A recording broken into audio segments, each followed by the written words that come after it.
नमस्कार। चलिए आज एक बहुत ही शानदार सफर पर निकलते हैं भारत के भूगोल की गहराई में। हम ये देखने वाले हैं कि कैसे एक ही देश अपने अंदर पूरी की पूरी दुनिया बसाए हुए हैं। अब जरा इस सवाल के बारे में सोचिए। क्या ये कमाल की बात नहीं है कि एक ही देश में दुनिया की सबसे ऊंची बर्फ से ढकी चोटियां भी हैं और दूसरी तरफ एक झुलसा देने वाला रेगिस्तान भी। एक ऐसा नेशनल पार्क जो पानी पर तैर रहा हो, और हाँ, इसी देश में दुनिया की सबसे ज्यादा बारिश वाली जगह भी है। तो ये सब कैसे मुमकिन है? चलिए इसी अविश्वसनीय सफर पर निकलते हैं और पता लगाते हैं। अच्छा, तो सबसे पहले बात करते हैं इसके साइज की। भारत का जो एरिया है वो है करीब 32.8 लाख स्क्वायर किलोमीटर्स। अब ये नंबर सुनने में बस एक नंबर लगता है ना? पर इसको ऐसे समझिए, ये लगभग पूरे यूरोप महाद्वीप जितना बड़ा है। जी हाँ, इतना विशाल है ये देश। तो ठीक है, अपनी यात्रा शुरू करते हैं। और कहाँ से करेंगे? बिल्कुल, सबसे ऊपर से, भारत के ताज से, यानी हिमालय से। अब देखिए, हिमालय का मतलब सिर्फ एक पहाड़ की लाइन नहीं है। ये असल में 4 पैरेलल रेंजेस का एक पूरा सिस्टम है, और हर रेंज का अपना एक अलग ही कैरेक्टर है। सबसे ऊपर मतलब सबसे उत्तर में है ट्रांस हिमालय, जो एकदम बर्फीला और कह सकते हैं कि वीरान है। उसके ठीक नीचे आती हैं हिमाद्री की बड़ी बड़ी चोटियां। फिर आते हैं हरे भरे लेसर हिमालय, जहां हमारे ज्यादातर हिल स्टेशंस बसे हुए हैं। और सबसे आखिर में सबसे नीचे हैं शिवालिक की पहाड़। और एक और मजेदार बात, इन पहाड़ों को सिर्फ उत्तर से दक्षिण ही नहीं बल्कि पश्चिम से पूर्व भी बांटा गया है। और ये काम कौन करता है? नदियां। जैसे सिंधु और सतलुज नदी के बीच का जो हिस्सा है उसे कहते हैं पंजाब हिमालय। वैसे ही तिस्ता और ब्रह्मपुत्र के बीच वाला असम हिमालय कहलाता है। और हर हिस्से की अपनी अलग पहचान है, अपना अलग कल्चर है। तो चलिए अब इन ऊंचे पहाड़ों से नीचे उतरते हैं। जैसे ही हम दक्षिण की तरफ बढ़ते हैं, हम पहुंचते हैं भारत के दिल में, इसके विशाल मैदानों और पठारों में। ये जो आप देख रहे हैं, ये भारत की जमीन का ब्रेकडाउन है, और ये साफ साफ दिखाता है कि यहाँ कितनी वैरायटी है। देखिए, देश का सबसे बड़ा हिस्सा करीब 43% एकदम सपाट मैदान है। और ये कोई मामूली मैदान नहीं, ये दुनिया के सबसे बड़े और उपजाऊ मैदानों में से हैं। बाकी हिस्से में आपको पठार, पहाड़ियां और पर्वत मिलेंगे। अब सवाल यह है कि ये मैदान इतने उपजाऊ क्यों हैं? तो इसका जवाब वापस हिमालय में छिपा है। ये दरअसल हिमालय का ही एक तोहफा है। पहाड़ों से जो नदियां निकलती हैं ना, वो अपने साथ बहुत ही बारीक और उपजाऊ मिट्टी बहा कर लाती हैं। और सालों से यही मिट्टी जमा होकर इन मैदानों में बिछी है। तभी तो इन्हें भारत का अन्न भंडार कहते हैं। सोचिए, करोड़ों लोगों का पेट यहीं से भरता है। अच्छा, अब चलते हैं भारत के दोनों समुद्री किनारों पर।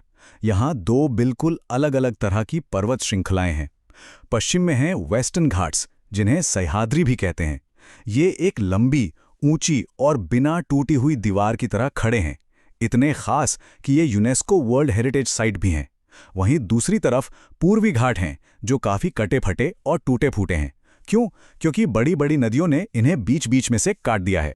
और पता है, इन्हीं तटों पर कुछ बहुत ही अनोखी जगहें भी हैं, जैसे गुजरात का अलंग।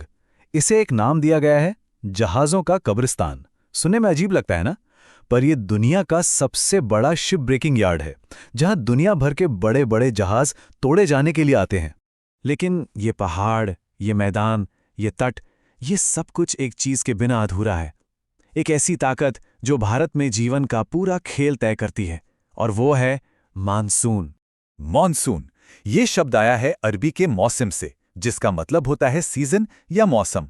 तो ये समझना जरूरी है कि मॉनसून सिर्फ बारिश नहीं है, ये असल में हवाओं के डायरेक्शन का एक बहुत बड़ा मौसमी उलटफेर है। और ये इतना जरूरी है कि भारत की खेती, इकोनॉमी, कल्चर सब कुछ इसी के इर्द गिर्द घूमता है। तो ये पूरा सिस्टम काम कैसे करता है? बहुत सिंपल है, चलिए समझते हैं। गर्मियों में क्या होता है? भारत की जमीन सूरज की वजह से बहुत ज्यादा गर्म हो जाती है, एक तवे की तरह। जब जमीन गर्म होती है तो उसके ऊपर की हवा भी गर्म होके ऊपर उठ जाती है। इससे जमीन पर बन जाता है एक लो प्रेशर एरिया।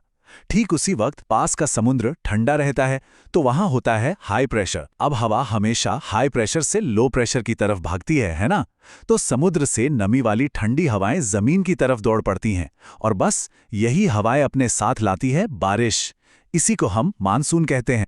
अब जब ये मानसूनी हवाएं भारत के दक्षिणी हिस्से से टकराती हैं, तो ये 2 टीमों में बंट जाती हैं। एक टीम है अरब सागर वाली ब्रांच और दूसरी है बंगाल की खाड़ी वाली ब्रांच। और फिर ये दोनों टीमें अलग अलग रास्तों से पूरे देश में फैल जाती हैं और धीरे धीरे पूरे उपमहाद्वीप को बारिश से भिगो देती हैं। चलिए अब जरा मेन मैप से हटकर किनारों पर चलते हैं, भारत के भूगोल के उन हिस्सों को देखते हैं जो और भी ज्यादा हैरान करने वाले हैं। ये नंबर देखिए जरा, 11,998 किलोमीटर 81 मीटर। अप्रैल 2025 के नए सैटेलाइट डेटा से पता चला है कि भारत की जो टोटल कोस्टलाइन है वो अब लगभग 12,000 किलोमीटर लंबी है। कमाल है ना? और इस इतनी लंबी कोस्टलाइन के साथ साथ भारत में 1256 द्वीप हैं। हाँ, 1200 से भी ज्यादा। और हर आइलैंड की अपनी एक अलग कहानी है, अपना एक अलग इकोसिस्टम है। इनमें से दो ग्रुप सबसे बड़े और सबसे मशहूर हैं। एक है बंगाल की खाड़ी में अंडमान और निकोबार। ये असल में क्या है? ये पानी में डूबे हुए पहाड़ों की चोटियां हैं जो बाहर निकल आई हैं। और हाँ, भारत का इकलौता एक्टिव ज्वालामुखी बैरन आइलैंड वो भी यही है। और दूसरा ग्रुप है अरब सागर में लक्षद्वीप। ये ज्वालामुखियों से नहीं बल्कि मूंगा यानी कोरल से बने हैं, बिल्कुल अलग। तो चलिए हरे भरे द्वीपों से एक लंबी छलांग लगाते हैं और पहुंचते हैं एक बिल्कुल अलग दुनिया में, थार मरुस्थल। अब रेगिस्तान का नाम सुनते ही वीराना याद आता है ना? पर थार रेगिस्तान की सबसे अनोखी बात यह है कि ये दुनिया का सबसे घनी आबादी वाला रेगिस्तान है। यहाँ प्रति स्क्वायर किलोमीटर में 83 लोग रहते हैं। और आखिर में हम वापस आता है उस एक जगह पर जिसका जिक्र हमने बिल्कुल शुरू में किया था, एक ऐसी चीज जो सुनने में नामुमकिन लगती है, मणिपुर की लोकटक झील। यहीं पर है केबुल लामजाओ, दुनिया का अकेला, जी हां, दुनिया का इकलौता तैरता हुआ नेशनल पार्क। एक पूरा का पूरा पार्क जो सच में पानी पर तैर रहा है। तो ये पूरा सफर हमें एक बहुत बड़े सवाल पर लाके खड़ा कर देता है। कहते हैं कि किसी भी देश का भूगोल उसकी किस्मत लिखता है। तो फिर उस देश के बारे में क्या कहा जाए जिसके एक ही हिस्से में पूरी दुनिया का भूगोल समाया हो?